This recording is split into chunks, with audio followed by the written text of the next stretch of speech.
তোমরা ছেলেরা যারা বাবা 365 দিনে কোনোদিন নামাজ পড়ো না, তো তুমি সিদ্ধান্ত নিয়ে নিছো তুমি আল্লাহর নাফরমানির উপরে অটল। মনে রাখো বাপ, একদিন ফেরেশতা একটা লাথি দিয়া জাহান্নামে ফেলে দিবে। একটা লাথি দিবে, একটা লাথির লগে জাহান্নামে ফেলবে। মনে রাখো,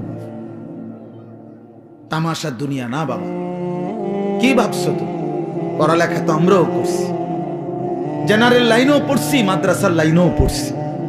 যথেষ্ট পরিমাণ পড়ালেখা করেই এটা বুঝছি যে কবর আসলেই সত্য, জাহান্নাম সত্য, জান্নাত সত্য। সত্য পৃথিবীর সৃষ্টি থেকে নিয়ে আজ পর্যন্ত এত নবী, এত রাসূল, এত আউলিয়া, এত বুজুর্গ, এত আলেম, এত কিতাব, এত কিছু মিথ্যা হইতে পারে না। এত কিছু মিথ্যা হইতে পারে, মিথ্যা এতদিন চলে না, মিথ্যা কথা এতদিন টিকে না।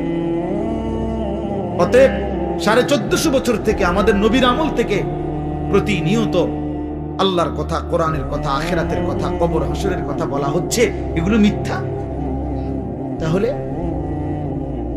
তাহলে কেন ভুলে গেলাম আল্লাহকে?